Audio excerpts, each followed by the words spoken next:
नमस्कार दोस्तों, Indian village food recipe channel में आपका एक बार फिर से बहुत बहुत स्वागत है। आज हम बनाने जा रहे हैं लिट्टी चोखा, जो कि हमारे बिहार का पारंपरिक और बहुत ही फेमस नाश्ता है। लिट्टी चोखा खाने में बहुत ही स्वादिष्ट होता है और इसे बनाना भी बहुत आसान है। तो आज मैं अपने बिहार की बहुत ही फेमस डिलीशियस पारंपरिक रेसिपी लिट्टी चोखा बनाने के सारे टिप्स एंड ट्रिक आपके साथ शेयर करने वाली हूँ। तो हमारे चैनल के साथ बने रहिए। रेसिपी शुरू करने से पहले अगर आपने हमारे चैनल को सब्सक्राइब नहीं किया है तो प्लीज़ इसे सब्सक्राइब कर लीजिए, और अगर हमारा वीडियो पसंद आए तो इसे लाइक और शेयर भी कर दीजिएगा।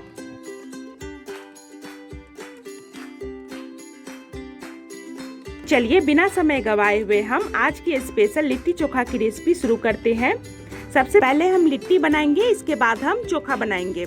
लिट्टी बनाने के लिए हमने जो भी इंग्रेडिएंट्स लिए हैं वो है ये सब।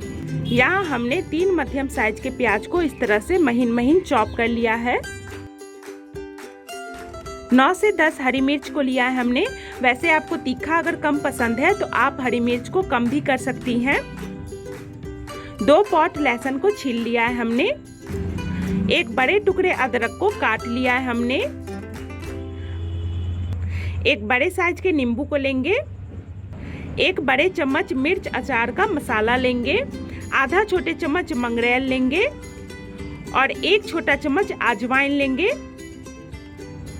1 बड़ी कटोरी सत्तू लेंगे। आधी छोटी कटोरी शुद्ध देसी घी लेंगे। 2 बड़ी कटोरी आटा लेंगे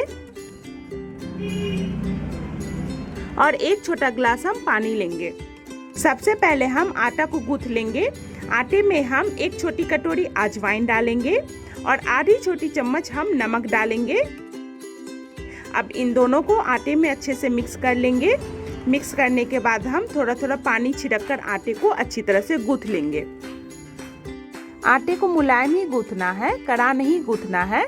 कड़ा गूंथने से क्या होता है कि लिट्टी जो होती है वो हमारी टाइट हो जाती है। तो इसलिए हम लोग जब भी लिट्टी का आटा गूंथते हैं तो मुलायम ही गूंथते हैं।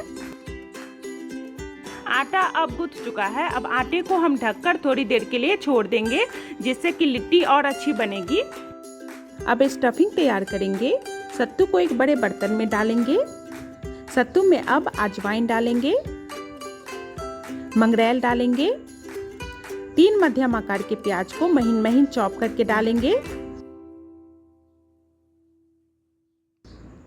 1 बड़े चम्मच मिर्च अचार के मसाले को डालेंगे और स्वाद अनुसार नमक डालेंगे। और लहसुन, हरी मिर्च, अदरक को हम जार में डालकर दरदरा पीस लेंगे। लहसुन, अदरक और हरी मिर्च को चॉपिंग करने के बजाय मिक्सर ग्राइंडर में दरदरा इसलिए कर रहे हैं क्योंकि इससे क्या होता है, स्टफिंग का स्वाद जो होता है वो दुगुना बढ़ जाता है। और चॉपिंग करने में बहुत समय लगता है तो वो भी समय बच जाता है। लहसुन, अदरक और हरी मिर्च का दरदरा पेस्ट अब हमारा तैयार हो चुका है। अब इसे हम सत्तू में डालेंगे। नींबू का जूस डालेंगे। अब सारे इंग्रेडिएंट्स को हम चम्मच की सहायता से सत्तू में प्रॉपर्ली मिक्स करेंगे।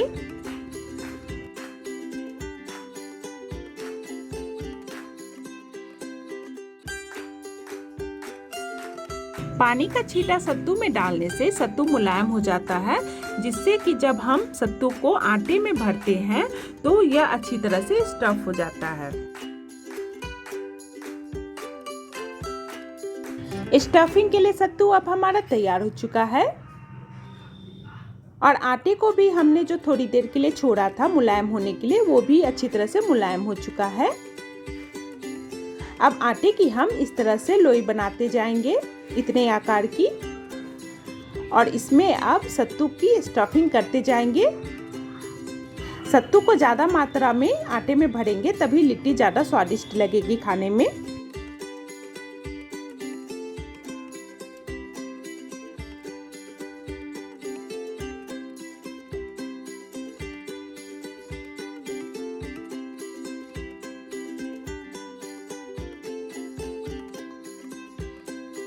हाथों से दबा दबा कर हम ज़्यादा मात्रा में सत्तू को आटे में भरेंगे इस तरह से।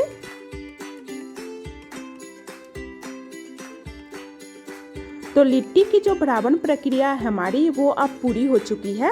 अब हम लिट्टी को सेकेंगे। हमारे पास तंदूरी ओवन है, तो आज हम लिट्टी को तंदूरी ओवन में सेकने वाले हैं।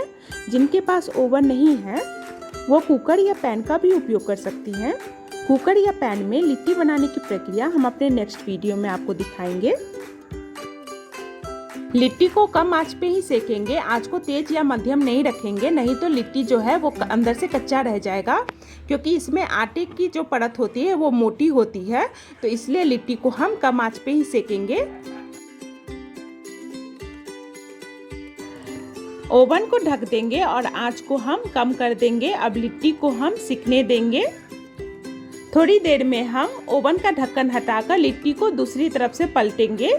इस तरह से हम दोनों तरफ से पलटाते हुए लिट्टी को हम ब्राउन सेक लेंगे।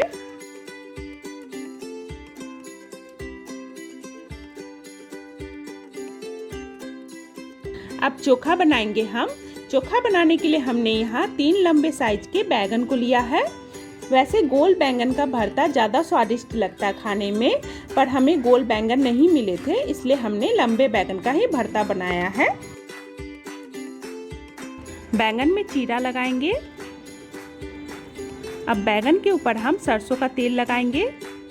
सरसों का तेल बैंगन के ऊपर हम इसलिए लगा रहे हैं क्योंकि सरसों का तेल लगाने से बैंगन के पकने के बाद बैंगन का जो छिलका होता है वो आसानी से उतर जाता है।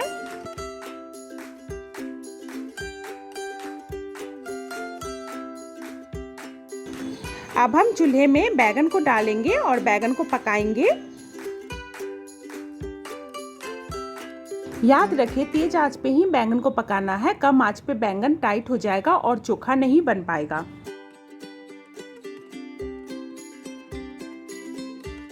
बैंगन अब चारों तरफ से अच्छी तरह से पक चुका है। अब बैंगन को हम चूल्हे से निकाल लेंगे।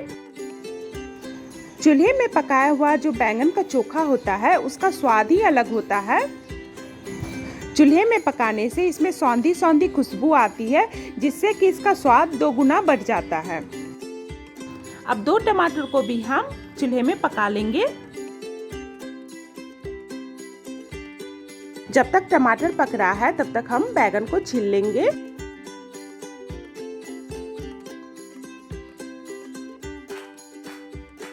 टमाटर भी अब चारों तरफ से अच्छी तरह से पक चुका है। अब टमाटर को हम चूल्हे से निकाल लेंगे। यहाँ 4 मीडियम साइज के आलू को हमने पहले से ही बॉईल करके रखा हुआ था। आलूओं को अब छील लेंगे।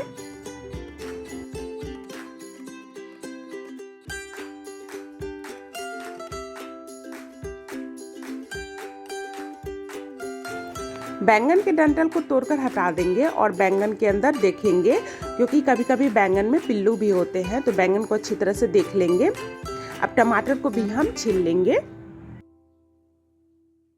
बैंगन, आलू और टमाटर को अच्छी तरह से मैश करेंगे। यहाँ 1 आलू ज़्यादा लग रहा है तो हमने हटा दिया है। अब इन तीनों को एक साथ मिक्स करेंगे।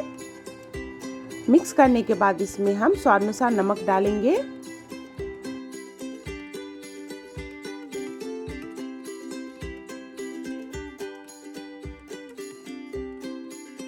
अब कढ़ाई को चूल्हे पे चढ़ाएंगे और कढ़ाई में हम 2 बड़ी चम्मच सरसों का तेल डालेंगे।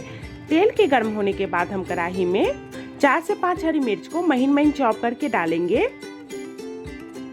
1 पोटी लहसुन को छीलकर महीन महीन चॉप करके डालेंगे। 1 मध्यम आकार के प्याज को महीन महीन चॉप करके डालेंगे। 1 टुकड़ा अदरक को कद्दूकस करके डालेंगे। अब इन सबको हम मध्यम आंच पे गोल्डन ब्राउन फ्राई होने देंगे। 5 मिनट में ये गोल्डन ब्राउन फ्राई हो जाएंगे। अब इसमें चॉप की हुई धनिया की पत्ती डालेंगे।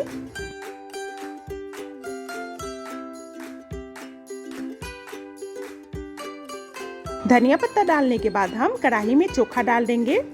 1-2 बार चोखे को छलनी से चलाएंगे और प्याज लहसुन को चोखे में अच्छे से मिक्स करेंगे।